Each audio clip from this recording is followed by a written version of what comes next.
केजरीवाल जी करते थे। जैसे मैं बताऊँ, मैं साफ तौर पे खुल के बोलना चाहता हूँ, मैं मीडिया के साथ हूँ, लेकिन मैं नहीं बोलना चाहता। लेकिन अगर हम आज बात करें, तो हमने कुछ दिल्ली का सर्वे किया, लगातार दिल्ली जनता अपने आप में महसूस कर रही है कि हमने भारतीय जनता पार्टी को और जगह दिल्ली में रेखा गुप्ता जी की सरकार बना करके अपने आप को ठगा महसूस कर रही है। क्या वजह है, क्या कारण है? देखिए, ठगा हुआ महसूस व्यक्ति कब करता है? जब आपको उसको बड़े-बड़े सपने दिखाओ, जब आप उसको बड़ी-बड़ी लालच की बातें करो और वो व्यक्ति आपकी बातों में आ जाए।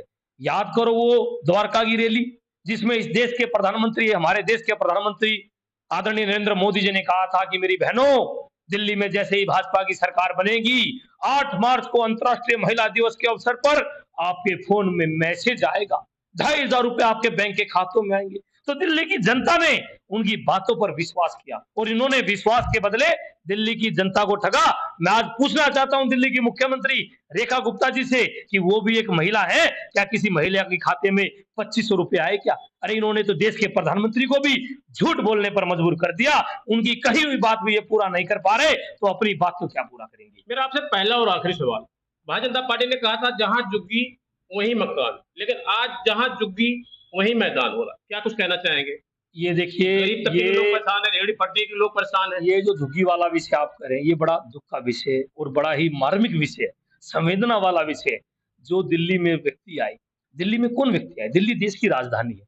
देश की राजधानी पर पूरे भारत का अधिकार है, पूरे देश का अधिकार है।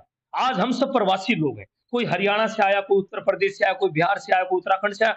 दिल्ली एक ऐसी जगह है कि पूरे देश का व्यक्ति आपको मिल जाएगा। क्यों आए? क्योंकि ये हमारे देश की राजधानी है और किसी भी देश की राजधानी पर पूरे भारतवर्ष का हर देशवासी का हक होता है, उसी हक के लिए वो यहाँ पर आए, रोजगार की तलाश में आए। उनको मकान नहीं मिले तो वो झुग्गी में जाकर रहे। उनको कोई शौक नहीं था कि रेल की पटरी के किनारे बसे।